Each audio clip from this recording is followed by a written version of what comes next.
Okay, few seconds.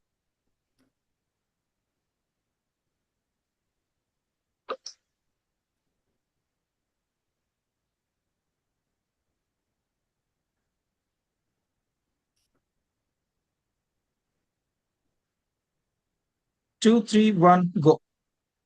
Good afternoon, everyone. I'm Dr. Madhumati on behalf of Hyderabad Runners, welcoming you all for this open house session, which our premier audience is the Kouch to 5K participants, but it is open for all Hyderabad Runners. And today the open house is on nutrition and how to keep your running or physical activity or exercise consistent. And for this, today we have two very I must say, when I say senior runners, not senior by age, but they've been running for a long time, and that's why they're here to talk to you about nutrition and consistent running because they've been so consistent at it.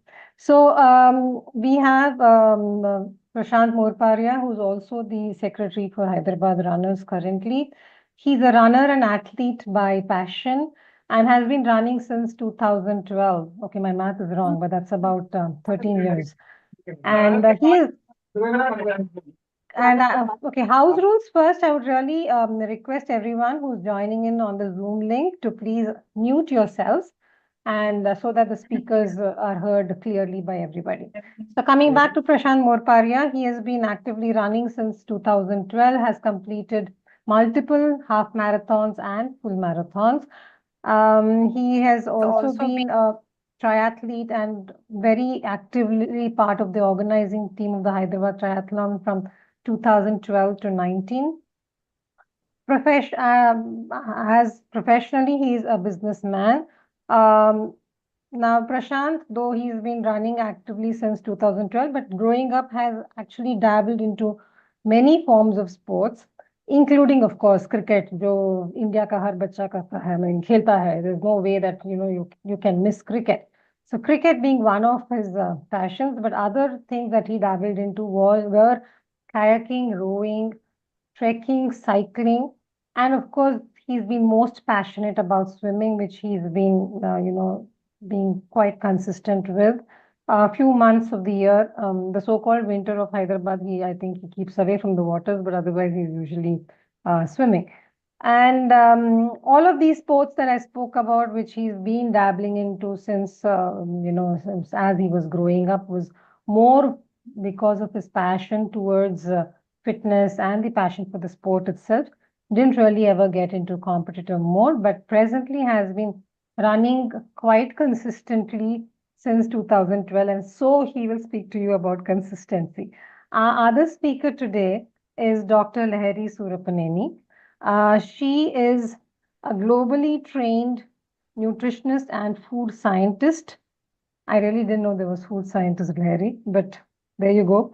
And her multidisciplinary experience in clinical nutrition, preventive healthcare, wellness, coaching, food product R&D, and has been into her academic teaching experience has been more than about 15 years. She completed her PhD in food science and nutrition from Clemson University in the USA. And she is the founder of Nutriful U. She specializes in designing custom nutrition solutions for individuals and organizations, from weight management to chronic disease support. Her personalized approach blends science with sustainable life habits. This is the best part of what I like. Sustainable lifestyle habits is what we are all here to, listen to her listen from her about. Lifestyle habits to provide long-term solutions. I'm sure many of you would have already seen her on ETV Live, Suman TV, and many other channels. But today she's here for you. And she's also a runner. She's been, I think she took up running about 10 years back, but has been very regularly running with a lot of podium finishes for the last 5 or 6 years. So I will now hand this session over to Prashant and Lahari to help us understand about how to stay consistent in the, and stay consistent in exercising and doing what's best for us, and how to weave in nutrition more towards how to make it sustainable habit, which is for life.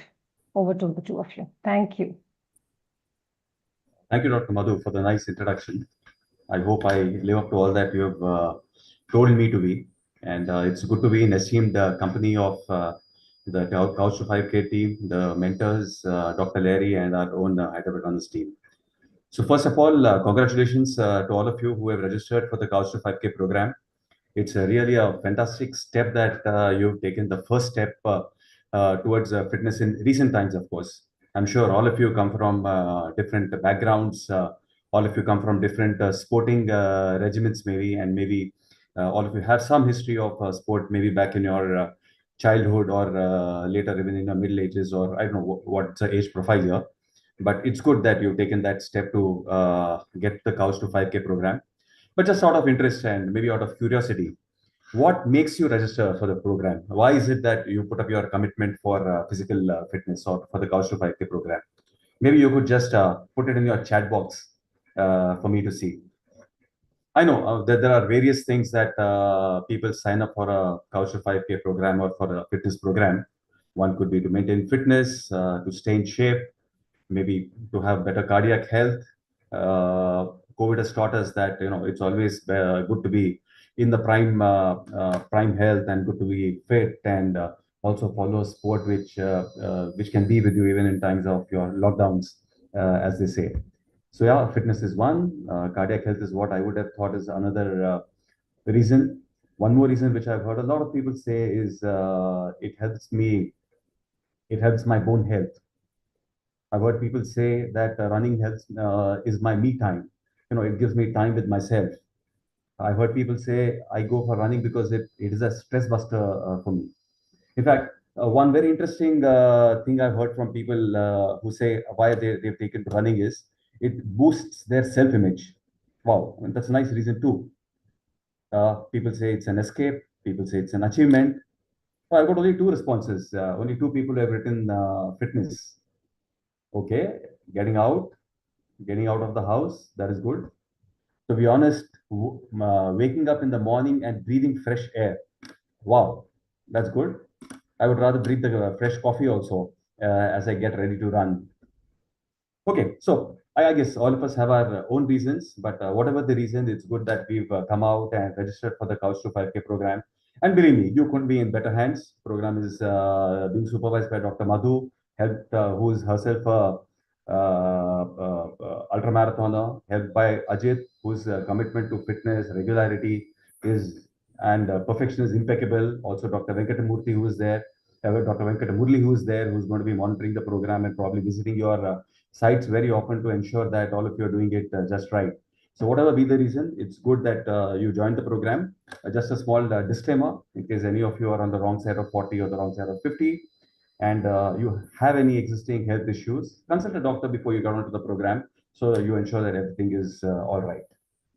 So getting back to the Kouch to 5K program, and what do we need for this? What is essential for the program, or what is essential for the fitness regimen? Well, so one is discipline. I was asked to speak on, say, the discipline that you would want to get into your fitness, the discipline you would want to get into your regimen, and the power of regularity. So I don't know how many of you read, but if you have read the recent book Atomic Habits by James Clear, he says all big things come from small habits, and every habit is the seed of a tiny decision. It's that tiny decision which you make day in and day out, and doing that decision again and again and again is what makes it a habit. So your Kouch to 5K program is such that you have to make that decision of getting up in the morning, dressing up, and showing up at the ground, and then our team and our mentors will take over. Of course, you must have seen a part of the program, or you must have seen the whole program regimen. But what is more important is to make that first step of getting up, dressing up, and showing up. No matter how you feel, no matter whether you're feeling lazy, maybe it's raining and you don't want to get up, or you got up and you smelled the coffee at home and you wanted to have the coffee. Keep all that aside. Ensure you get up 6 o'clock, you have to reach the ground, be sure you're there at 6 o'clock and get onto the program. You follow that regimen, you get up, dress up and show up, we'll ensure that you do your Kouch to 5K very properly. Now, signing up for the program is one thing. That's like getting half the job done. But what about the other half? How do we ensure that we do the other half? How do we ensure that our regularity is maintained? How do we ensure that our discipline is maintained? Well, let's face it. All of us are the product of, all of us live with our families or with our partners. And it's not a single decision what you do. It's always the collective decision of your house. Many times your spouse has a say in it, your girlfriend or boyfriend has a say in it, or your children have a say in it, or your parents have a say in it. So it's very required that first of all, get some support from home, get some support from family, someone who believes or who is invested in your running journey, someone who's invested in your fitness journey, someone who's there to say, hello, how come you're at 6 o'clock and you're still at home? Please ensure you get out, get going. So that's the first step you could do to ensure that your Kouch to 5K journey starts off on a bang. That's your regularity in terms of getting up and showing up. Also ensure you're prepared in terms of your gear that you need, your shoes, your running gear, your water, everything else that you will need while you go to run. And let's face it, let's get real. All of us don't come from the same background. All of us don't come from the same phase of life. Some of us who have registered could be middle-aged. Some of us could be a little old. Some of us could be young. Some of us could be housewives. Some of us would be working professionals with a desk job who are sitting the whole day. So everyone comes from a different background. So it's not one thing which works for everybody. Everybody has to make their own solution. Everybody has to understand their own body, what they are capable of, what they are not, and join up for the program. Ensure that when you come for the program, when you're coming in the morning, ensure you've had a good night's rest, you had enough sleep. Don't do a night out with the party and then till 3 o'clock in the morning and then get up at 6 o'clock and come for the program. No, that's going to be a recipe for injury. So ensure whatever walk of life you come from, you have enough rest at night, enough recovery. You don't have too many stressful days, or even if you've had, you have enough rest to beat up all the stress, and then come for the program, come for the training part. So ensure that your rest and recovery is also a part of that regularity, and be prepared with your gear when you come. Next in line is be positive. Don't come out with thoughts like, oh shit, it's going to hurt. Oh, it's going to be painful. Oh shit, I have to run 1 kilometer or run 2 kilometers. Or come with the mindset, let me enjoy it. Let me take it as it comes. Fitness is a fantastic journey. As you start off, you probably make friends in your Kouch to 5K program. You make running buddies. Some of the best runs that I've had is with my running buddies. So some of the best runs which I have is with one of my running buddies. And the running buddy is very, very important. It's like if you don't get up, you don't show up there, there has to be someone who's going to ask you, boss, kidhar hai? Kahan hai? Kyun nahi aaya? Why didn't you come yesterday? Or why aren't you here this morning? What have you been doing? So it's important that someone there who's looking out for you, who's going to ask you, boss, please come, please show up. And you need to do the same for your buddy. That's how you're going to be motivating each other. That's how you're going to be inspirations for each other to be there, turn up for the program. In fact, those small niggles that you may have or small issues that you may have, it's always good to have a running buddy where you can talk with each other, to sort it out, or maybe have some healthy competition with each other while you run. It keeps that interest in running or the interest in the program, quite live, quite sustainable, and maybe more than one buddy, maybe a couple of buddies, so you have some variety while you run. Someone who's going to be running at your speed, someone who's going to be walking at your speed, or someone who's going to be matching wavelengths with you. It's going to be fun if you have someone of that sort with you.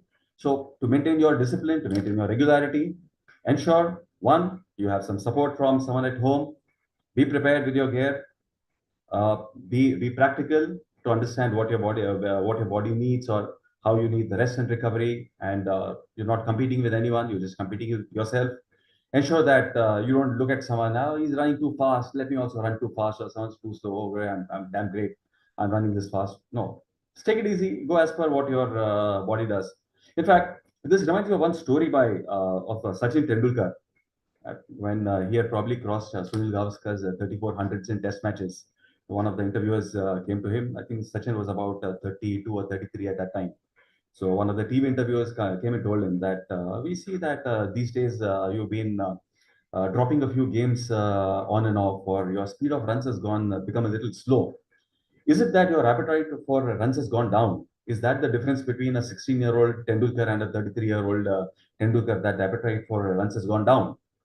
And Sachin Tendulkar replied a very fantastic reply, which still stays with me, and I talk about this to so many people that I know. So Sachin said that I'm the same Sachin that I was when I was 16. My appetite of runs is still the same, but now I listen more to my body. I understand that at 16, what I was, at 32, what I am, there is a difference in my physical fitness. There is a difference in my abilities to take the rigorous training regimen or the rigorous games. So that's why I drop a few games to ensure that whatever games I'm playing, I'm fresh, I'm properly trained, I'm strong for those games. That's why I drop a few games. But my appetite for runs remains the same. So that's about understanding your body and not trying to compete with anyone, just competing with yourself. This is what we need to do. We need to be listening to our body. We need to be understanding our backgrounds, where we come from, and what is it that our backgrounds allow us to and not allow us to do, and work accordingly. So yeah, these are a few things that you can keep with you. And other than that, maybe if some of you are in the habit of writing down, maintaining a record, maintaining a diary, do that. In case you've done some workout which you felt good about, write it down. When you did your first 1K or 2K or 3K, or you did your first 5K, what is the time you did it in, how you felt, do you have any niggles? Write that down. That's going to help you, look back and see how you come there, what do you need, what do you need to do to ensure that your running is going to be injury free. Now, having said that, you're following a discipline, you're regular, you're not competing with each other, and you're ready to face the program. You're there for the program. What do you do about the food? Well, for that, the diet part, I think we'll leave it to Dr. Lahari to handle it. But before I give it to Dr. Lahari, just a couple of things I would also like to tell you, that registering for the program, doing the program is one thing. You'll get from the couch to doing a 5K soon enough in your 7 weeks or 8 weeks with a nice graduation run at the stadium. So that part will be there. But what are you going to do to ensure your physical fitness after that? You did 5K, you want to stop now, or you want to keep running 5K? Or are you going to be setting your sights on running a 10K, or maybe more than that? Or maybe are you going to be following some of the game? So be mindful of that, that once you've done your 5K, that's not the end of the journey. That's just the beginning of your fitness journey. A lot more probably awaits you after that. Probably you could take up, say, swimming, say, cycling, or any other game that you like. Maybe you could continue your running and do these games as cross training, or to help you be in shape. Or you could enroll for the programs for a 10K later on, maybe first, and then maybe a half marathon, and ensure that you take it step by step, slow and steady, so that your fitness regimen goes on unperturbed, as well as you don't fall prey to injuries, and you keep getting that those endorphins which you get from a runner's high, or the good hormones, the stress-free hormones that you get from run. You keep getting those small doses of it as you go from do your journey from your 5K and above. But remember this one mantra in mind as you enroll for this program and as you go with the program. Ensure that you get up, you dress up, and show up at the ground. You do this, and you'll ensure that your program is going to be a blast. You're going to have fun at it. All the best to you. And I'll hand it over to Dr. Lahari for now to talk about the diet part. And any questions, I think after her session, we can take it up. Over to you, Dr. Lahari. Thank you, Prashantji. So, as you rightly stated, having somebody to be accountable to as a workout buddy or running buddy definitely makes a lot of difference in pushing us to just show up. I mean, once we show up as a big group of Hyderabad runners, somebody or the other is going to carry us forward. So that's one thing that I always loved about Hyderabad runners. I've never been part of Kouch to 5K program, and I do regret about that. It's just that I guess I was past 5K by the time I moved to Hyderabad. But I did attend several of sessions offered by Couch to 5K program, and I feel it is extremely beneficial to anybody who is a beginner or who has no idea as to where to start the running part, and then get all the guidance needed. It's amazing when you think about it. You don't know anything about running and you have all these questions. At a point where you have a lot of information, or we should say information overload, you don't know where to choose from. Hyderabad Runners has been an excellent platform where authentic information about running along with all the support needed is being provided. So I really love our Kouch to 5K program. And as Prashant also referred to, we have programs further after Kouch to 5K is done. Once you graduate, you always have an opportunity to decide where to from then onwards.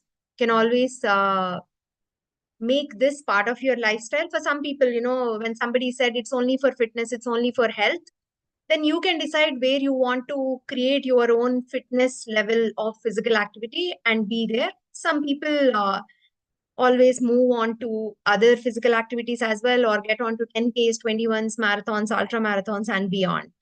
So it's up to you to choose. And one of the very important aspects of being able to run injury-free consistently is also nutrition. However, today, again, with information overload and information being available everywhere, I don't want to focus on the nutrients that you should be taking, or the carbs, proteins, fats. You get a lot of this everywhere. So today I want to remind us what most of us already know, and also draw your attention to some of the challenges but that we may or may not acknowledge or perceive, and probably offer few small, very sort of easy solutions to overcome certain challenges of those, and a little bit of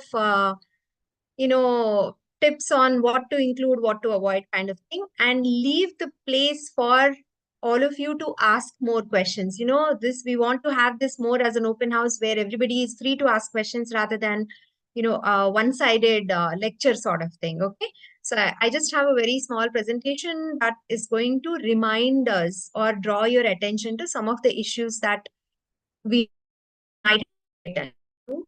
So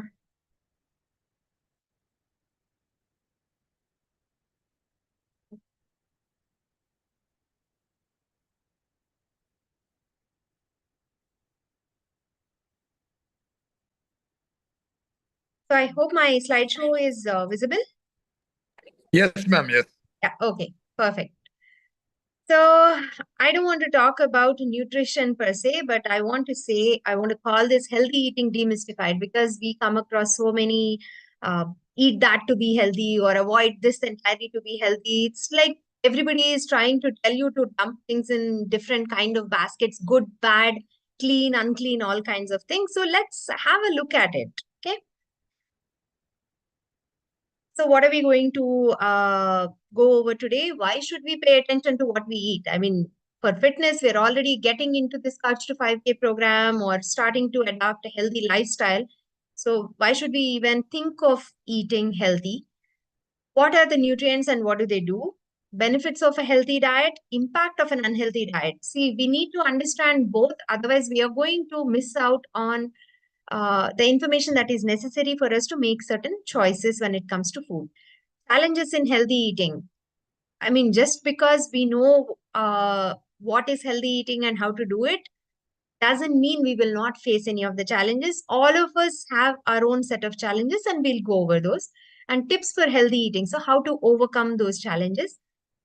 A little bit about food groups that are definitely, that should definitely be part of our diets for us to stay healthy, and also for us to have improved performance over a period of time. Obviously, even if it is Kouch to 5K program, eventually we all want to get better at whatever we do repetitively, right? So even in that journey, how do we use nutrition as a tool to support us in that journey? And we also learn a little bit about portion control. Okay. Now, getting to why should we pay attention to what we eat? Food choices are going to affect health. So as runners or people who get into fitness, right? A lot of times I hear people telling me when I ask, why did you start running? I have come across people who told me so that I can eat whatever I want. Like, running is going to help me burn so many calories. So I'm free to eat all kinds of foods to my liking. So that's why I have, taken up running. But the food choices you make, one is the quantities, but then again, the kind of food you choose also will affect health. No matter how good of a runner you are, you cannot outrun a bad diet. In fact, having a good diet is only going to make you a better runner. It's not only going to help us in our running journey, but also in maintaining overall health. And we will also see the impact food has on our health. Opportunity costs, we should think of the choices we make also, because when we are making a certain healthy or unhealthy choice of food, what is it we are making in place of? As in, for example, let's say today we choose to eat a pizza for lunch. The opportunity cost here is that if the pizza doesn't have enough of foods that provide the nutrients I need. Let's say I did not have enough of vegetables on that pizza. So I'm going to miss out on the opportunity cost of having enough vegetables in my diet that is going to provide the necessary nutrients. I'm only talking about one meal here. But if you think of opportunity cost of each of these food choices you make for every meal, the cumulative is to make or break us or make or break our health. So we should think about food also because of the opportunity cost associated with it. Smart eating choices. We should pay attention so that when we are provided with choices, we make the best choice out of it. Because it's not always that we get offered, food to our preference or food to our liking personally, and also you have decided to eat a certain way, considering that is a healthy way of eating. But we may not always be presented with those choices. But when we pay attention to what is being offered, we might be able to pick the best food offered in that scenario. That is why we should pay attention to what we eat. Now, what are the nutrients and what do they do? What are nutrients? You must have heard of carbohydrates, fats, vitamins, minerals, protein, electrolytes, all these things, right? So I don't want to list out all these nutrients, but I just want to give you an overview of what are the different functions that they do in our body. No single nutrient, whether it is protein, whether it is carb, whether it is fat. As beginner runners also, you might have come across people, some of the seasoned runners also tell you, oh, you should do carb loading before going for a run. You should have a pre-workout snack, or after finishing the run within half an hour, have something with protein. We come across so many of these advices, well-intentioned advices. But what is the point of any of those? What role do any of these nutrients play in our body? Why do we need that? Our human body is a culmination of different systems. Only when all these systems work together will we have a healthy body. Whether it is immune system, digestive system, cardiovascular system as in not just the heart, but also the blood that goes into different parts of the body. Integumentary system as in the skin that takes care of us, that protects us from a lot of things. Respiratory system, the very important part for us as runners, like we are only as strong as our lungs are, right? If we want to run fast and run far. Endocrine system, hormonal imbalances, or having harmony in the hormones. Then you have a reproductive system, excretory system, musculoskeletal system. That is the basis for our running if we want to continue to run injury free. And the nervous system, that is going to give us feedback on how well we are doing and how our body is responding to any of the inputs we are giving. So for us to have all these systems work beautifully in conjunction with each other and provide us the best possible result, we need different kind of nutrients and a balance of those for each and every one of these tasks. So nutrients are needed for,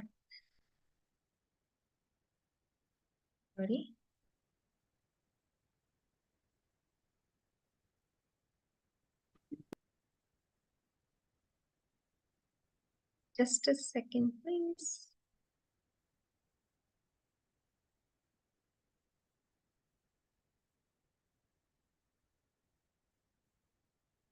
Okay, nutrients are needed to provide us with the energy that we need, not only for running, but to do our day-to-day tasks. For growth, especially in case of young children and also adolescents. Also, growth doesn't always mean growing in size. Sometimes it could just be keeping our cells healthy. See, most of our cells do get regenerated, like we shed the old cells and recycling happens. So whenever there are new cells growing, we want them to be healthy. We need enough care of that. For maintenance of all the systems we talked about, seamlessly so that they're all functioning very well at all times. Repair any kind of either injuries or whatever micro tears that happen to our body while we are exercising. Regulation of all kinds of functions inside the body. So nutrients are needed for all these functions. So don't look at any of the individual nutrients as doing only one function. Or you need protein only because you want to build body, or you need carbs only because you get energy from it for the run. No single nutrient does just one job. It has a multitude of things that they do. Now, what are the benefits of a healthy diet? We need to look at the benefits of a healthy diet as well as what happens if we don't eat a healthy diet.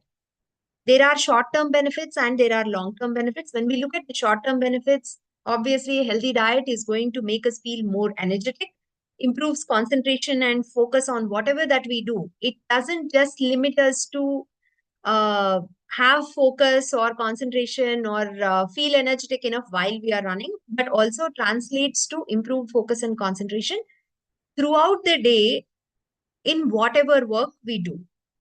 It is also essential for a good night's sleep. When you eat a healthy diet, your sleep is going to be more or less addressed.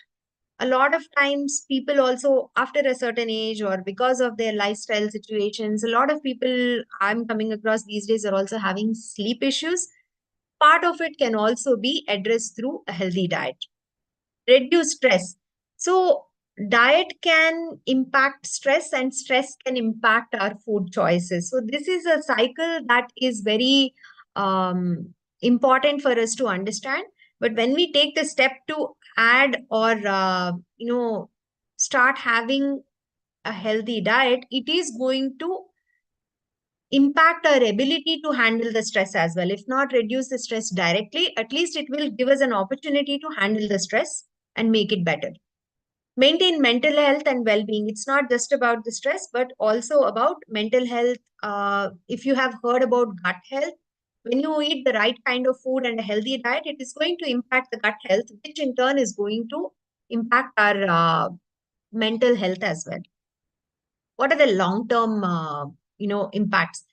Reduce incidence of sickness. So our immune system functions exactly the way it does, not like boosted super high or low, but exactly the way it is supposed to. So reduces incidence of sickness, improves immunity, improves health in general, and extends youth. A lot of times when I come across people talking about, why should we eat healthy? Why should we care about making the right choices or healthy choices right now? Anyway, we are all going to grow old, and in the old age, we are going to get hypertension, we are going to get diabetes, we are going to get all these old age related issues, right? Why should we bother paying attention to the health?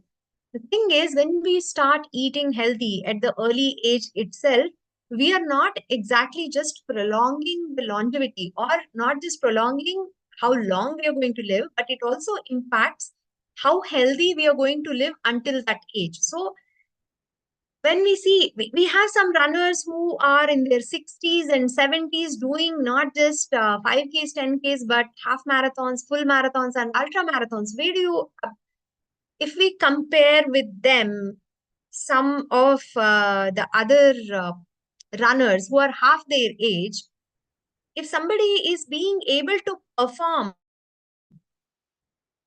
par with somebody half their age, don't you think that is the extension of youth rather than just aging? So healthy eating in the longer term is going to give us dividends that we did not even expect. Like, being able to run and scale great heights physically also. Mentally, we should be able to do that, provided we have all the, we have done all the preparation and everything. But being able to physically do that as well, way into the 70s and 80s, that's definite extension of youth, in my opinion. So please do think of all the things you can do without having to worry about diseases, without having to worry about sickness, illness, and all that, when we make the right choices right away, and at least start it right away.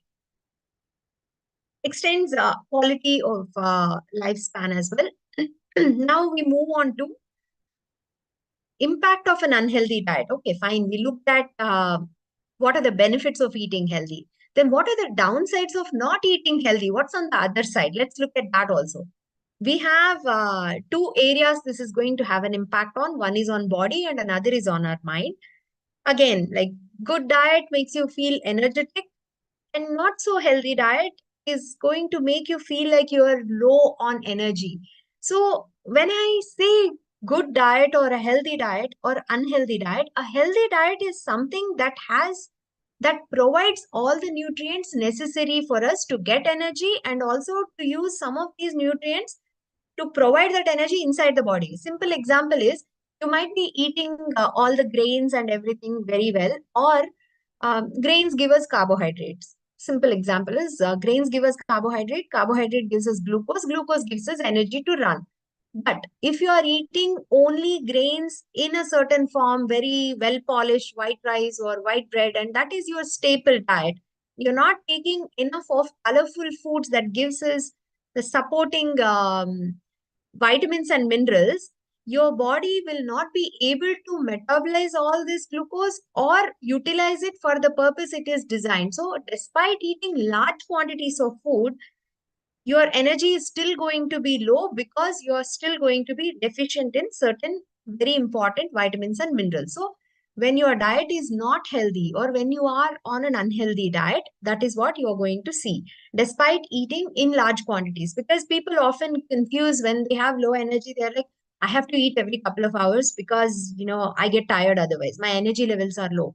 It's not necessarily just about eating often, but also we need to pause and examine what are we eating that is not fulfilling the requirement. Nutrient deficiencies, I was just mentioning, unhealthy diet is not going to fulfill all the nutrient requirements. Calorie imbalance, it could be more, it could be less. Especially, as beginners, you may not realize it right away, but once you start moving past this 5Ks, 10Ks and all that, it also becomes a little difficult to not be undernourished. So unhealthy diet doesn't just mean unhealthy choices, it also means it could be unhealthy in terms of not taking enough quantities of food that is necessary for us. Increased inflammation, again, not enough vitamins and essential minerals and antioxidants and all that, it is going to have an impact on our immune system. Frequent illnesses, obviously, on our mind, chronic stress, because our gut health, which directly gets impacted by the unhealthy diet, is going to increase the perceived stress also. Mood instability, even irritability is a part of it. You have these very high ups and downs, often the kind of food we take, like mentally associated with. So we can all come to a point where like only a chocolate can make me feel better. Only a cookie, only a dessert is going to make me feel better. So the mood instability and dependence on a specific kind of food that may not be very healthy, to make it a part of a regular diet, that is also being impacted here. I don't know why this is happening.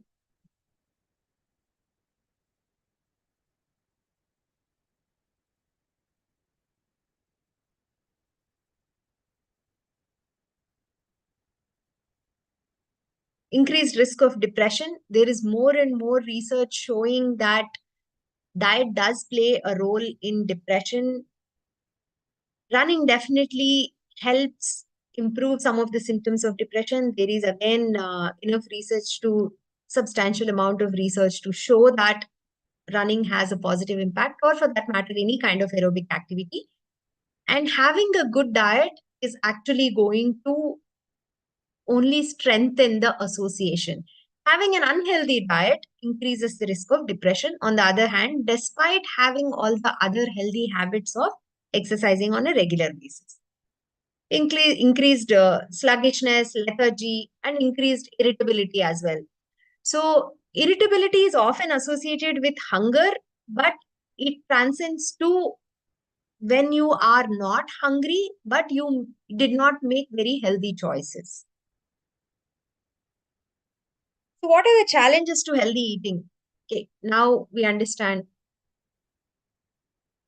we need to eat healthy. What are the challenges in healthy eating? We have schedules. First thing, whether you are an employee or whether you are a homemaker, whether you have a business, whatever kind of lifestyle we have, our lifestyle actually depends on the time that is available to us and available to us with respect to everybody else that is part of our lifestyle. So, busy schedules are going to make it a little bit harder for us to always eat healthy.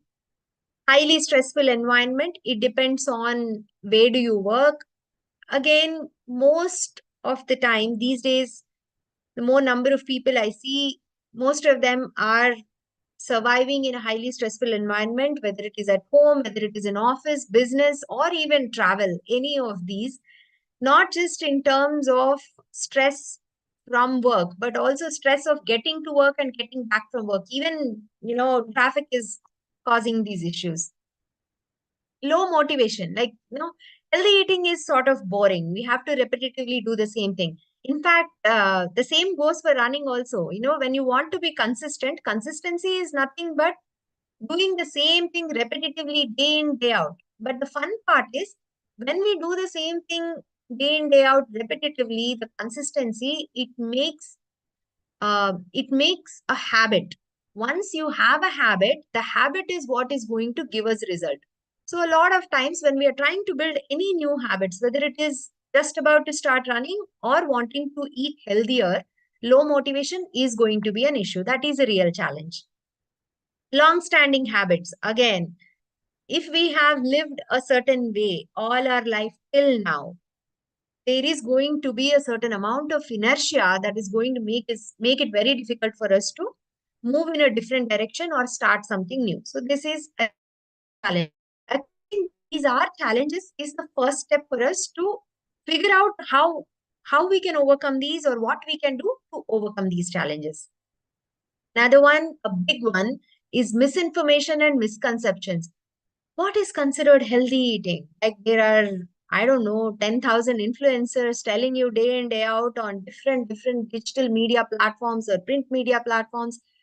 This is healthy eating. This is not healthy eating. And then sometimes two people are telling one food, somebody is telling you that rice is bad for you, another person is telling you wheat is bad for you. So which one do you take? So there is information overload as well as misconceptions associated with it. Also, the same person can say something today and then something else tomorrow. So this is a challenge as to how do we figure out what is actually true, what is actually right. Sedentary work, again, this is another issue, especially for people who have to sit in front of computer and work for the most part. But these days, most of our work is sedentary. So irrespective of which profession you are in, even in case of people who are homemakers, with the technology available to us, we really do not have as much of movement as we should on a daily basis. So this is another challenge we can look at. The biggest one I find is peer pressure. When it comes to healthy eating, none of us are ever eating by ourselves, right? It's always a social thing. Eating is a social thing or a community thing. In fact, from birth till the end, everything is intertwined with food. So we celebrate when somebody's birthday, a new birth happens in the family, we celebrate with food. And when we lose somebody, there is, mourning, and food plays a crucial role in mourning. So when something is so, such a huge part of our entire lifestyle, social influences play a huge role in the kind of eating habits we have. Peer pressure, as in, it doesn't just have to be from the family, but also when it comes to running, right? We start running with somebody that is, that already has healthy eating habits. When you run with them, you kind of learn a little bit and you want to tweak your habits a little bit. But then you run with a group of people, or you hang out more with a group of people who consistently are making unhealthy choices. Even if you want to make healthy choices, you kind of have that hesitation. You miss out on the opportunity to make a healthy choice just because of the peer pressure and, the kind of group you hang out with. One of the things that comes to my mind is you order biryani every single day. Nobody is going to ask you. You go to a big restaurant and probably twice or three times a week. Whenever you go there, you just order biryani or you just order French fries and a burger or something like that. Nobody is going to ask you, oh, why are you eating that? Oh, why are you eating that again? But just try ordering something healthier. Say, give me some dal and roti, or some sorted vegetables, steamed vegetables, or any of those things, or even a salad for that matter. Everybody in that group is going to question, oh, are you on a diet? Now you don't want to eat? It's okay. You can eat healthy when you're at home. You don't have to eat healthy here. So we hear all these narratives, right? Nobody questions our unhealthy choices, but pretty much everybody questions our healthy choices if it is not being made by somebody else also in the group. So always be very careful about the group that you are eating with, because that determines our healthy at the longer. For that matter, we can also be an influencer or somebody who can bring about this change. Draw attention of the group of people that you like. Obviously, we hang out with people we like, right? So we draw attention to this particular issue. You know what? When we are hanging out 4 days a week, why are we always making unhealthy choices? Why don't we just at least start off with making a healthy choice once or twice a week? And we can go on from there. So that is going to collectively improve all of our health. So there is nothing wrong in trying. Now, how do we overcome these challenges? Keep it simple. So this is something I emphasize on. Unless we keep it simple, we cannot make it sustainable. Don't have too many rules, too many rigid, this is it. Something as simple as I'm never going to touch sugar in my life again. Not really. Don't have those hard and fast rules, or I will never eat white bread again. I will never touch rice for dinner again. Don't have these hard and fast rules. Instead, have some guidelines as to how you want to do things. I will be more cautious about, I will be more mindful about how much I am eating, what am I eating. So have very simple rules, maybe 4 or 5 things. Decide how you want to approach food, and that's how you keep it. Don't have very rigid rules. Practice mindful eating. This is very important and probably the most difficult thing. See, whatever I mention here, these are simple, but I'm not calling them easy. Simple doesn't mean easy. It just means that it takes repetitive effort for us to make these as habits. Once they become habits, these simple habits, then they will become easy. So let's work on these simple things until they become habits for us. Practicing mindful eating, not only mindful eating, mindful anything that we do. Really, when we are running, right?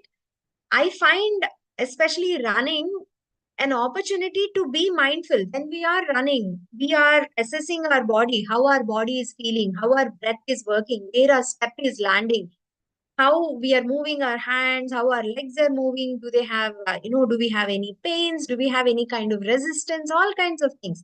The same way, when we are eating or when we are doing something, have your focus there. Just think about it for a minute. When we are eating, practice mindful eating, as in focus on, okay, what is on my plate? What do I have today? And am I enjoying eating this? Am I grateful for this? Having gratitude also helps in practicing mindful doing anything really. Keep track of hydration. A lot of times, water is the solution really. Like whether it is with respect to sweating, electrolyte loss, or even hunger pangs, cravings, you name it, a lot of times good hydration is a solution. So always Keep a bottle of water in your line of sight. Whenever you lay eyes on it, take a few sips. This is simple and easy too. So some of these simple tips are easy to follow as well. So start thinking about how you can incorporate these in your life. Tone down on smoking and alcohol. I might as well say just quit. But again, it's a personal choice. I'm here to provide the information that is necessary for you to make a choice. When it comes to smoking, the best part of running, I have seen a lot of runners actually toning this down or giving up because it impacts running. So it's a beautiful thing. You want to get better at something, you have to make some sacrifices, even if it has been a long standing habit. Some people actually take up running so that of motivation to quit smoking, because once they stop smoking, they see dramatic improvement in how their lungs work and how well they're being able to perform and everything. So this is a part of what happens inside the body as well. So take it easy a little bit on smoking. If possible, please quit. And same thing goes with alcohol. At least work on it or have the thought in your mind. Oof.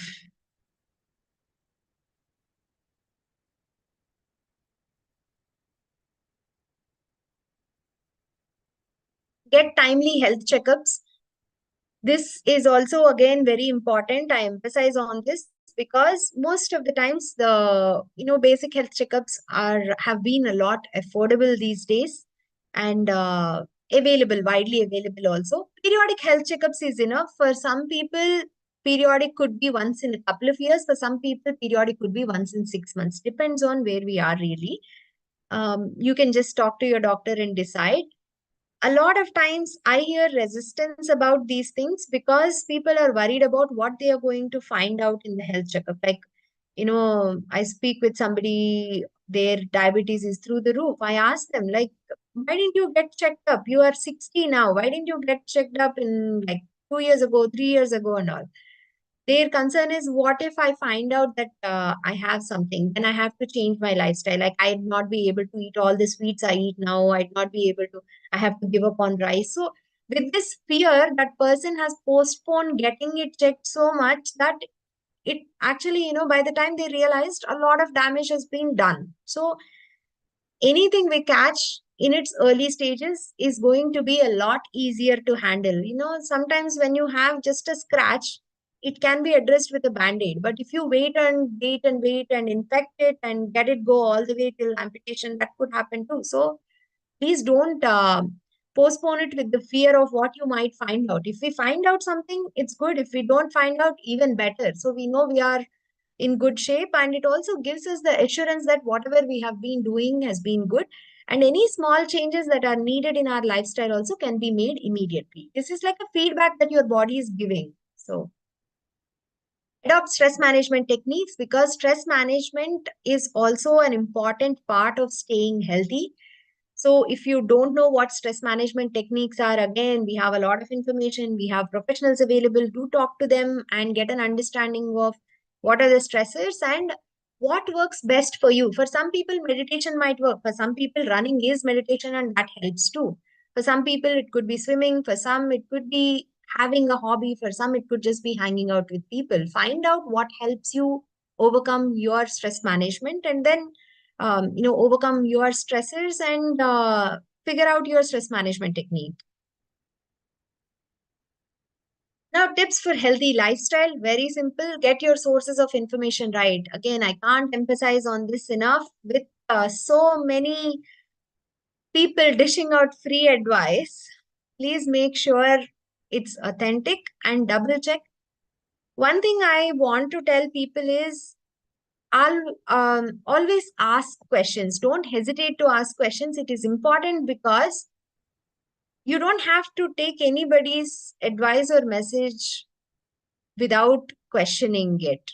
A lot of times, especially the general advice that is given, because you might have a lot of context and it may not be applicable to your specific scenario.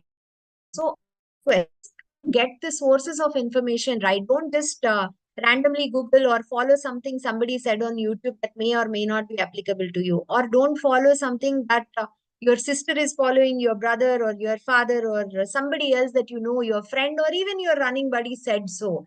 Something is working out for them, great, it is working out for them.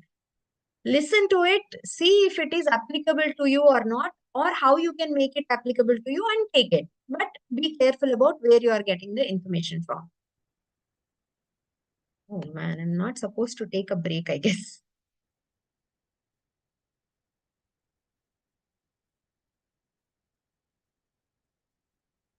Moderation is the key, whether it is about food or whether it is about exercise or running. Don't overdo anything. Moderation is the key, is one of the simplest things to know, but most difficult things to actually follow. Seek help. There is nothing wrong in asking for help, whether it is about you facing any challenges while running or whether it is you facing any challenges about making a healthy lifestyle or making healthy food choices or any of those things. We do have a lot of these resources. In fact, as part of Couch to 5K, we are conducting this online, but there are times when I actually go to different locations of Couch to 5Ks also and talk to people there. And again, like talk to everybody around you and find out what are the resources that you need to help yourself. Seek help. Make smart choices. Once you define what is smart for you, because all of the challenges that we face are all unique. Everybody has a different set of challenges. For somebody time could be an issue, for somebody resources could be an issue, so somebody's solution may not apply to you. So make smart choices based on what your challenges are and what the resources that are available to you. Be physically active, and I'm not talking about just running. Running is just the beginning.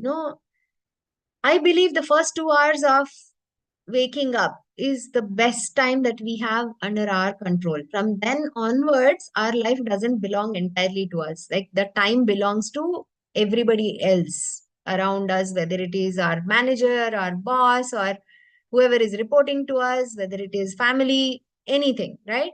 So that first 1 hour of your day, you're being physically active is great, but that shouldn't give you the false sense of security for rest of the day that it's okay to be sedentary. Every time you get an opportunity, try not to sit for more than 90 minutes at a stretch if you can help it. If you have a meeting and you have to sit through the 2 hours of meeting, that's fine. But otherwise, if you have an opportunity, every 90 minutes, this is an arbitrary number. There is no research behind it. I found it helpful. And a lot of my clients also feel that this is practical enough for them to apply in their lifestyle. So I'm just offering this to you. Every 90 minutes, get up and do something for 90 seconds. 90 seconds and not more. Just walk around for 90 seconds. Another way to do this is drink water. Keep drinking water every time you look at it. Few sips, not exactly like filling your stomach kind of thing. So invariably, you'll have to get up and use the washroom every 90 minutes, if not every couple of hours, right? So that also helps. Being physically active should not be limited to just being active for a certain point of time in the day, but also throughout the day, have some level of movement. Get enough rest. I cannot emphasize on this enough. Rest is necessary for our recovery. But rest plays a key role in aging, absorption of nutrients, keeping our digestive system healthy, taking care of our mental health. For all these things, rest is necessary. The reason why I'm emphasizing on this is because I know in our busy lifestyle, one of the stress management techniques a lot of people start using is to have the screen. This is also called, revenge procrastination of bedtime. So because throughout the day, you don't feel like you have enough time to do anything for yourself. In the night, you just hang on to that screen and then you watch something on the OTT or just keep scrolling through the reels or shorts or whatever it is that your favorite form of using the screen really. But I feel one of the things that us runners have an advantage is that of because we know we have to get up early and run, we have that motivation to at least like cut off and get enough of sleep, because we will see impact of not having enough sleep on the run directly the next day. Okay, so take care of your rest as well.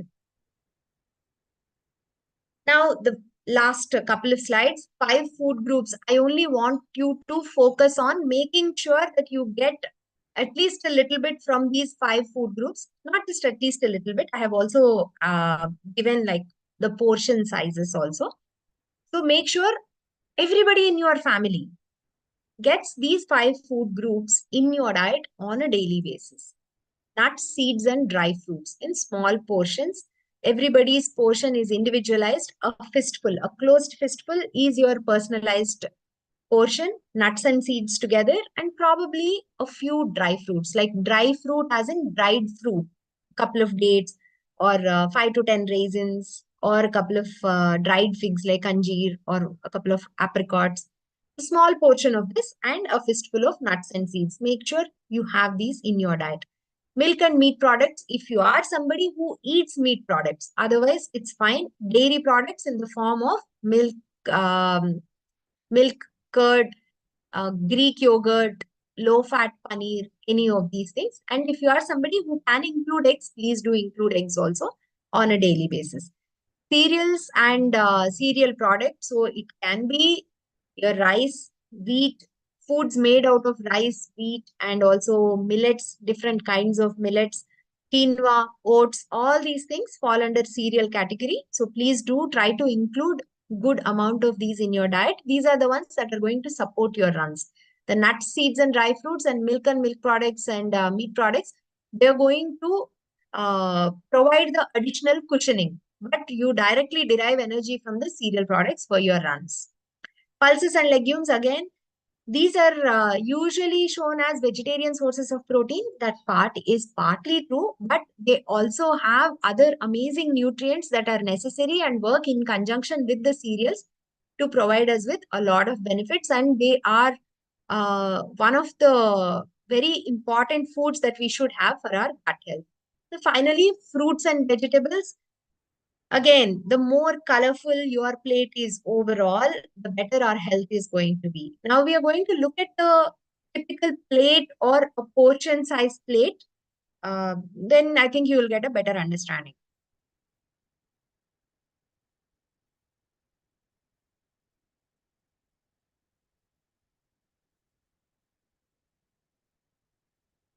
The plate here represents food for an entire day for somebody who needs the calorie, and this is for an average adult male. But if you can see the proportions, right? The proportions are not going to change. When the calories change because of your age, because of your gender, because of your activity levels, any of those things, when the calories change, somebody might need 2,500 calories, somebody might need only 1,500 calories. Only thing that changes is size of the plate. The proportions of everything here remains the same. You see fruits here, vegetables here, pulses, eggs and flesh foods or meats, nuts and seeds, fats and oils, and then your cereal grains and everything that is made of your cereal grains. So just remember this plate, and also you have this information available on National Institute of Nutrition, NIN website. So you can get it there also. That's all I have for you. And I'd be very happy to take questions, both myself and Prashant. So thank you everybody for your attention. Thank you Hyderabad Runners for giving me this opportunity to share whatever I know. I love Kouch to 5K program, and I love meeting all these new runners who is all very, who are all very enthusiastic to move beyond 5K and not just stop there. Okay, I'm going to stop sharing my screen. Thank you, Lahari. That was a very insightful presentation. I'm sure all those who are present here and those who are watching on the YouTube live screening also would have definitely benefited. In my chat box, I have only one question, and I will let Prashant answer it first, and maybe from the nutrition aspect, I'm sure even Lahari will have some points to add. So the Question is how to handle knee pain, especially for starters. This is the starters group. So especially for starters and if you are also overweight, say by 10, 12 kgs. So Prashant, you can go first and then I think Lahari will add Sure. in. So, if you are 10 to 15 kgs overweight, how will you handle your knee pain? First of all, if you got knee pain while you're walking, I think the first thing that you need to do is consult your doctor so that you understand it's not serious or if there's something to be done about it. But if it's not there while you're walking, it's there while you're running, ensure that you do some brisk walking and you are warmed up properly before you run, and only then you should be running. If your knee pain persists when you walk, again get back to the doctor. Or if it persists after you warm up properly and run, then even then you'll need to consult a doctor. Now, for the long term, if I were to tell you, it's always good to undertake some strength training exercises, which will help you strengthen the muscles around your knee. I'm sure Dr. Madhu will know better, but yeah, so which will help you strengthen the muscles around your knee and which will take away take away the load. You know, it will distribute the load across your entire foot. And yes, if you're 10 to 15 kgs overweight, follow what Dr. Lahari said. Eat right so that you can reduce that weight and reduce the load on your legs. Meanwhile, while we are on that, since the question is about being overweight and Dr. Larry just had such an interesting presentation, I also wanted to ask her. So, Dr. Larry, there are some foods which I just love, like chocolates. I just can't stay away from it. And then you have this interesting presentation of diet and this and that and all that. How do I do that? I can't just give up chocolates. At the same time, you ask me to eat healthy. How do I balance that?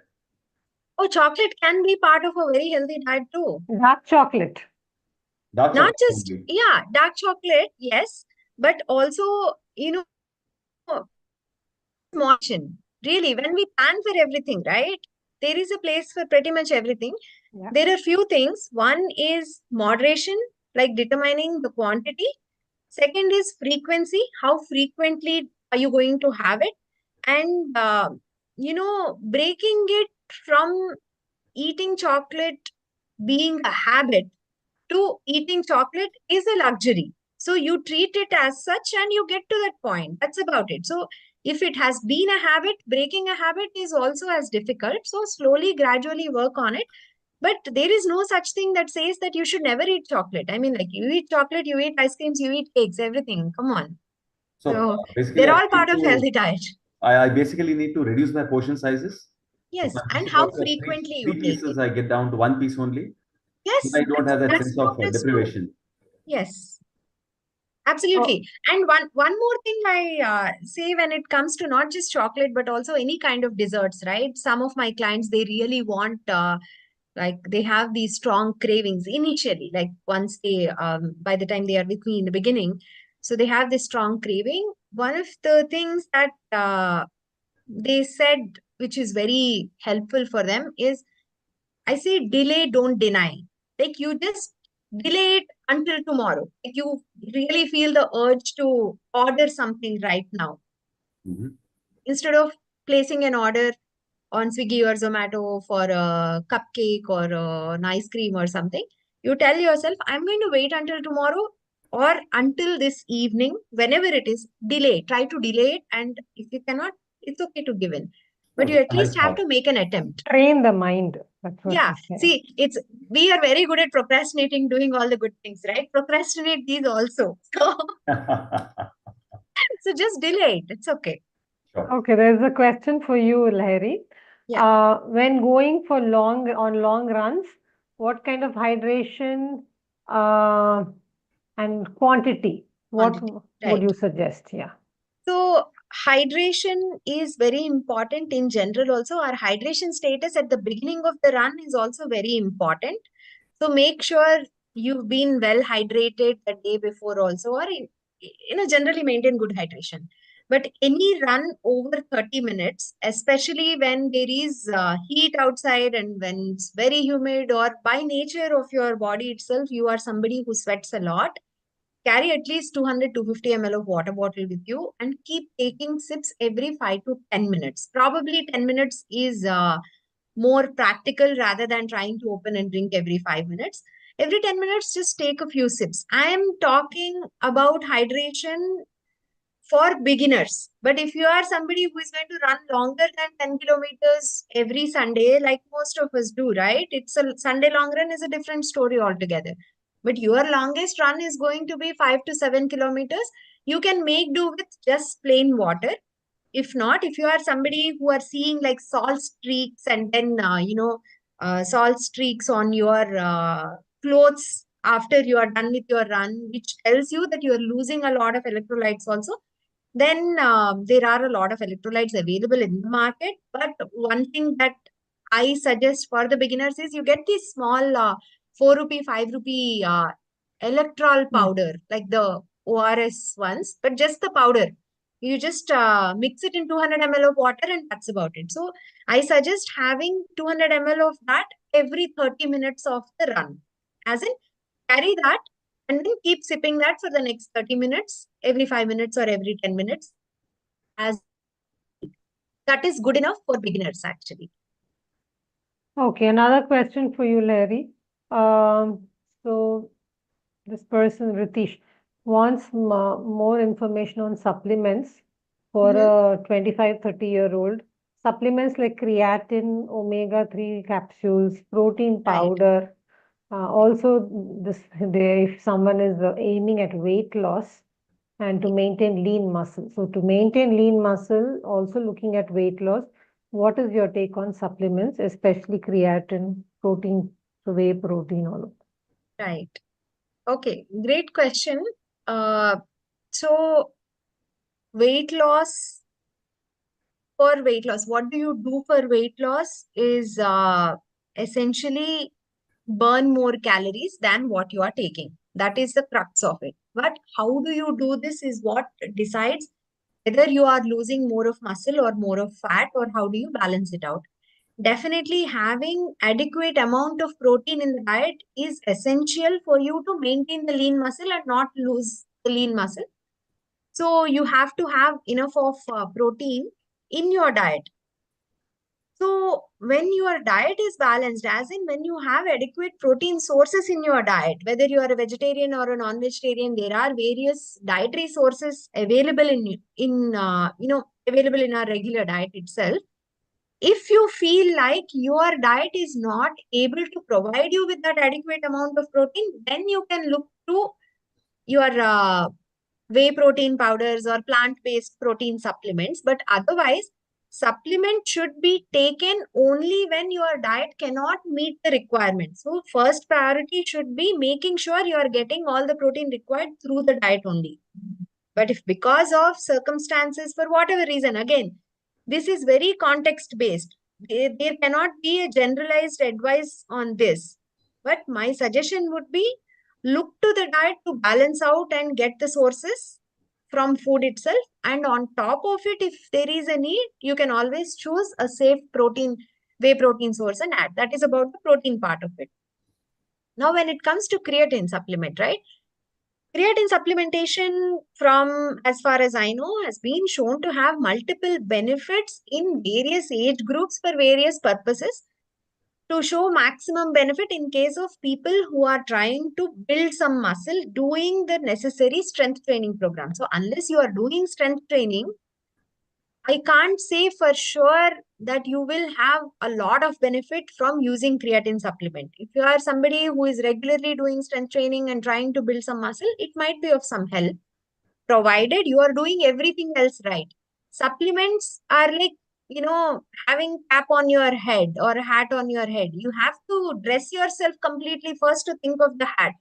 You cannot just wear a hat and consider I'm all dressed. So make sure you take care of your diet first and make sure you get creatine. Again, can be produced inside the body also. So if your diet is healthy enough, you have enough of complete protein in your diet, and then you are getting all the good sources, you're getting all the antioxidant rich food and everything, then adding creatine to it makes sense.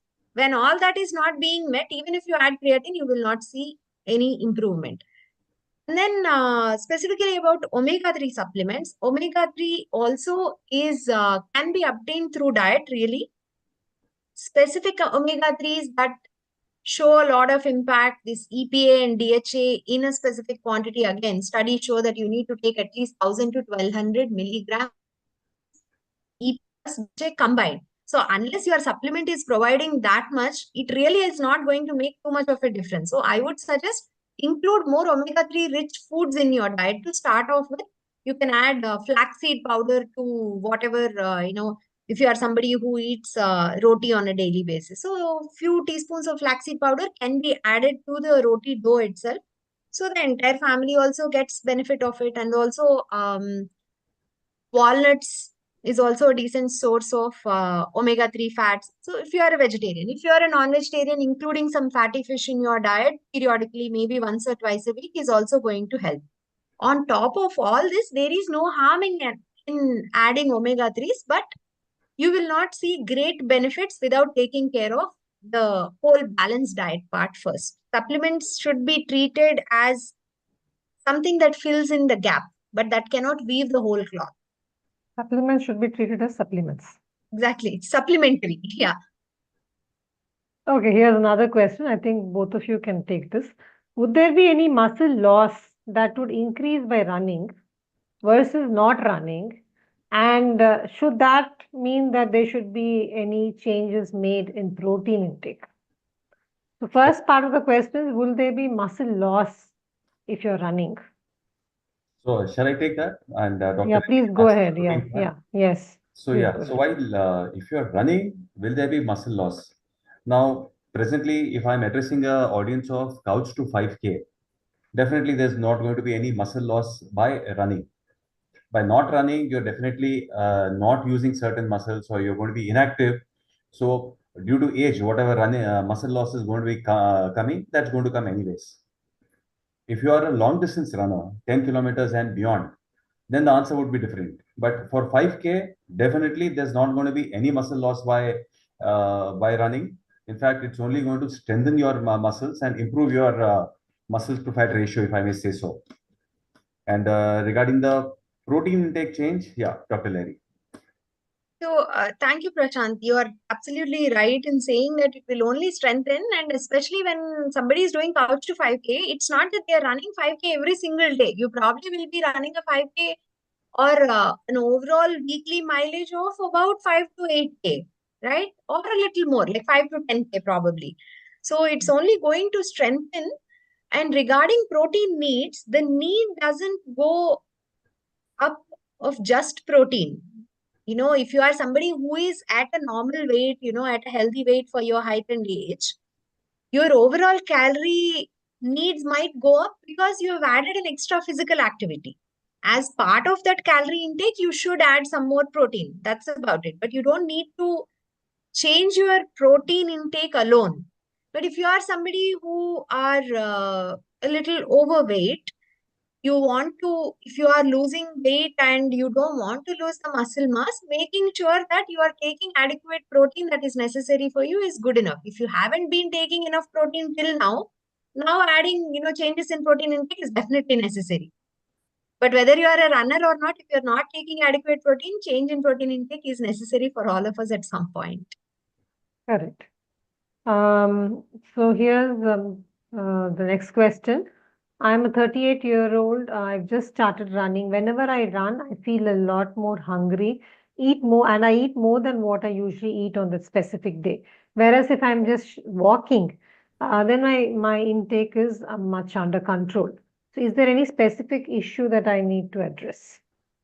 So he feels that he is feeling more hungry the days he runs. Whereas if he's walking, his intake is lesser. So is there something he's missing or something he should do better, or different type of food groups that you would recommend? Definitely. A lot of times, if hydration is not good, also you feel this lethargy and tiredness, and thirst can also be perceived as hunger, because see, hydration needs are not just met by water alone. Most of our hydration needs are met by water, but some of our hydration needs are also met by food. So sometimes our body just sends signals like, give me something. It doesn't understand whether you want water, food. So it could just be when we are running, my understanding is when we are running, we tend to sweat a lot more than when we are doing brisk walking. So you probably are losing a lot of water. If you are also somebody who sweats a lot, you probably are losing salts also. That could also have this impact. My suggestion would be try the electrolyte, try the electrol powder mixed in water in the proportions that is mentioned on the package. You can start with that. You can also include a pre-run snack and a post-run snack so that you don't feel this ravenous hunger as soon as you are done and then you eat a lot of food. That is also helpful. So a good pre-run snack would be a small banana or half an apple or a couple of dates, something that is going to support you during your 30-40 minutes run. And after that, hydrate yourself first. Post run, focus a little more on hydration, eating something that is going to hydrate you as well rather than just choosing the breakfast right away.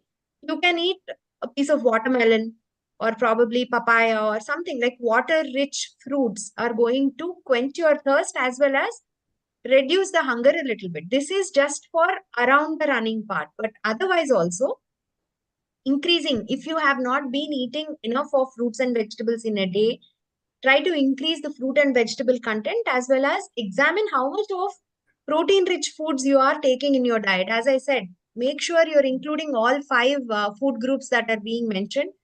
Your plate should be full of, if you put your entire day's meal together on one plate, 50% of that should be fruits and vegetables. So please recollect whether that is happening or not. The same time, try to include some hydration foods like buttermilk and not coconut water every day, but occasionally coconut water maybe once or twice a week. Also including lentils and beans like boiled beans like chana, chole, rajma, or even tur dal, moong dal, whole moong. At least one of these things in at least one or two meals every day. You can include these also in your food. And if you are somebody who eats egg, make sure you're eating, say, 6 to 10 eggs in a whole week. So you can balance it out. Some days you can eat one, and some days you can eat two. So having a good quantity, you know, adequate quantity of both protein and fiber rich foods is going to help control the appetite as well. For again, this needs to be personalized. So you can start off with trying this pre-workout and post-workout snack as well, along with the changes that you make. So, Dr. Larry, I have a small Yes. hack that I do. Yeah. If I'm not doing very heavy exercise, if I'm doing some mild form of exercise, but Mhm. I'm feeling more hungry after my workout, like Mhm. what this gentleman says, that he feels a lot of hunger after he runs than when he walks. So I try to keep all my other portion sizes same. The increased hunger that I have, I try to satisfy it with fruits and salads. So I Very don't good. change my entire Excellent. diet. The Excellent. extra hunger You're I feel. eating your water. Yeah. Mm. Excellent. So that helps me keep that balance. Yeah. Okay. We've come down to the next question about heart rate.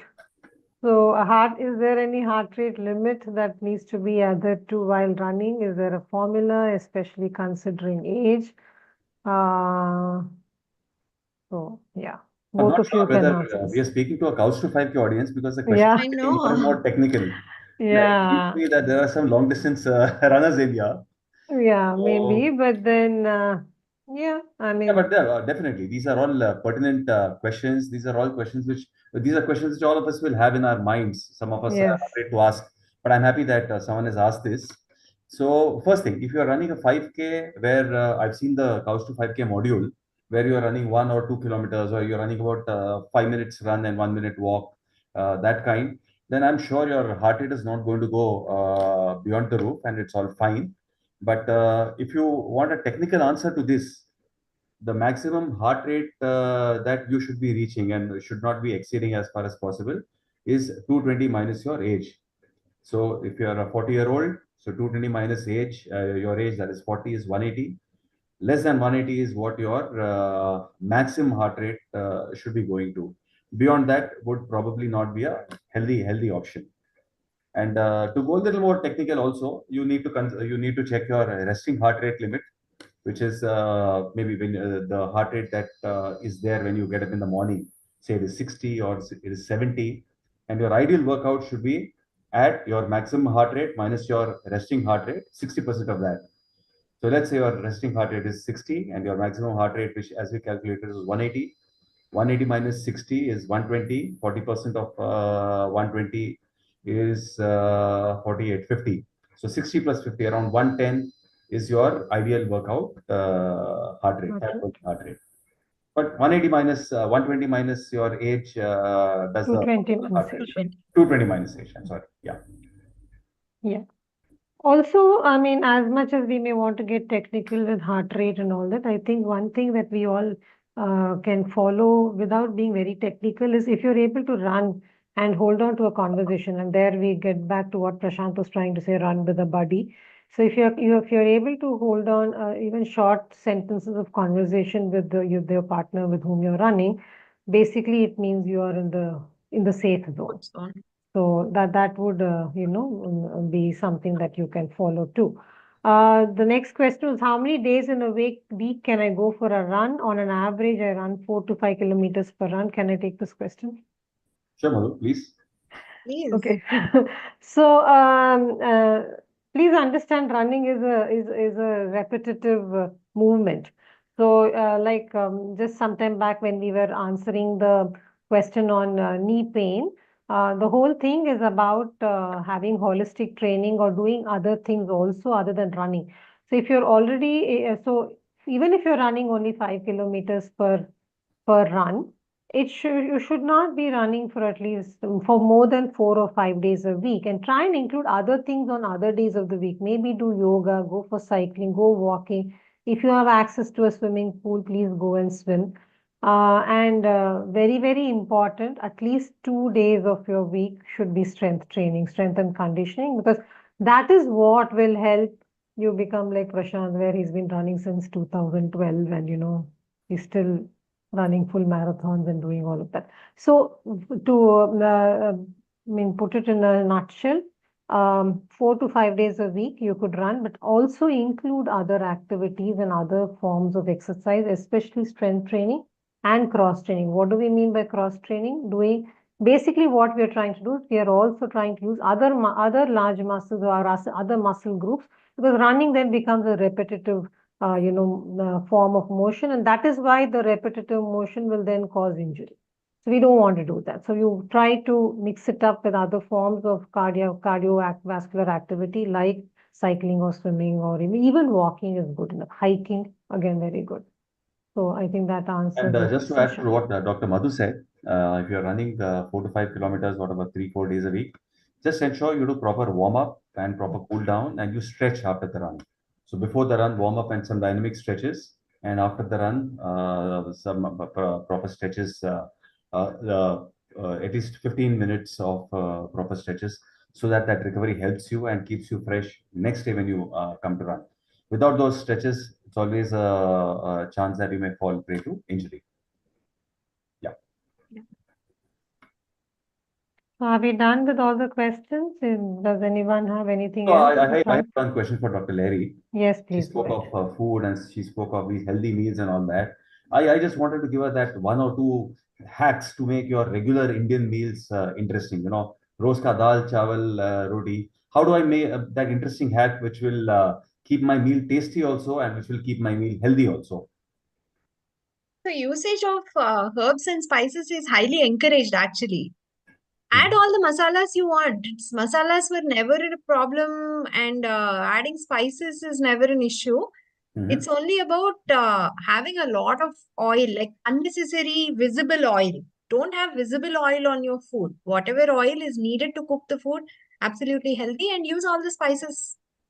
That is one.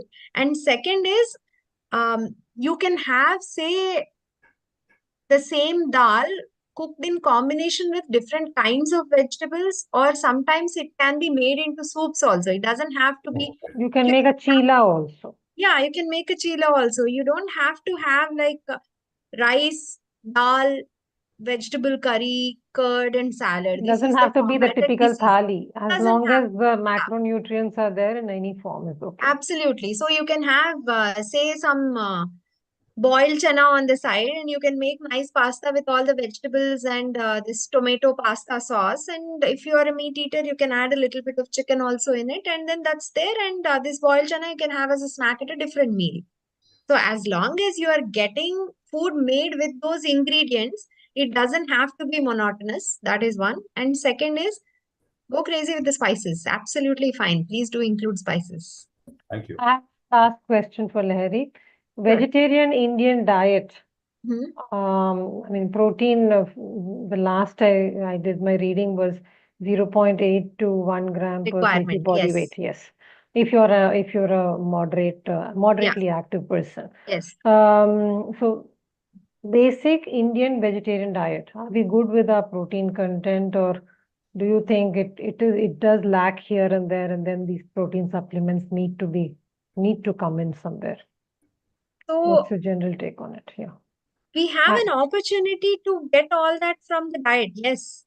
Right. Even regular vegetarians, vegetarian Indian diet, you can get it mostly from food itself. Avoid food choices. See, food is not just about what is the right food, right? A lot of times it boils down to what are our preferences. Simple example, if you can include, say, these soya nuggets or meal maker or Yes. tofu as part of your diet at least 2 to 3 days a week, that will nicely add good quality of protein to your diet. But not a lot of people are fond of these things. So when there is a question of preference is when we might have to find alternatives in the form of supplements. So it depends on whether you can have that food or not. That is point one. And point two is repetitively, again, it comes back to consistency. Like, how repetitively can you eat the same food? Some people eating egg for breakfast as part of breakfast every day is not very difficult. They can have it as boiled egg, scrambled egg, omelette, or in any other form. But for vegetarians, it becomes a little difficult. Or some people don't want to have egg every day. Then again, we have to look for another protein source. The same way, irrespective of whether their choice is available or not, because there are plenty of choices available. So we have to look at other factors that are limiting to us. Why are we unable to meet the requirement? And based on that, we have to come up with solution. But definitely choices are available to provide not just 0.8, but 1 gram per kilogram of body weight for regular maintenance. Thank you, Lahari. I think we've had a lovely session with both Prashant and Lahari. And I'm really so happy that I mean, this has been an interactive session, and that is what I think has really made the session so good. So to just sum it up about what Prashant and Lahari were saying was, Prashant, I think, basically said just show up, try and have a buddy around so that you are accountable to your buddy is accountable to you. That way, exercising in a group will help. And that is how Kouch to 5K as a group activity is bringing you all together. And we are hoping that these, bonds will last or the friendships will last.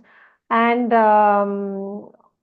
basically what we're trying to say is if you work out as a group, then it does help in consistency.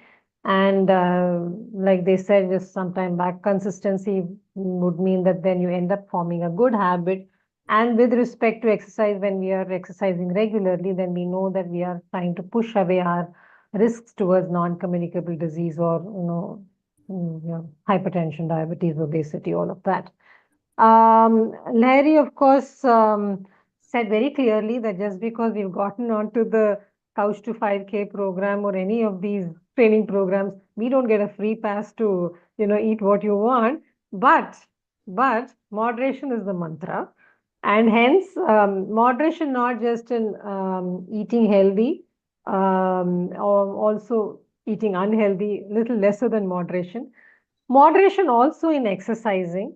We also don't want you to step up too fast. Again, that is a recipe to injury. So moderation is the mantra in most things that we speak about. And eating right and, to practice mindful eating. I think that was one of the best things I like. So mindful eating is something which will then give us, like what she was just now saying, that even in an Indian vegetarian diet, which we think do not have enough. We think, an Indian vegetarian diet or an Indian diet as such is more carbs and not so much protein. But if you think and plan it right and eat mindfully, then that protein will also come in through the diet, and that way then we can maybe not depend so much on supplements. So it's been a great session. Thank you, first of all, to all of those who tuned in and who were logged in on a Sunday afternoon to listen to about how to exercise right and how to eat right. So thank you all for joining us. Thank you so much to Prashant and to Lahari for sharing all your experiences and all the knowledge that has come with that experience. So thank you all of you again, and good evening and have a great Sunday evening. Thank Bye. you. Thank you so much. Bye.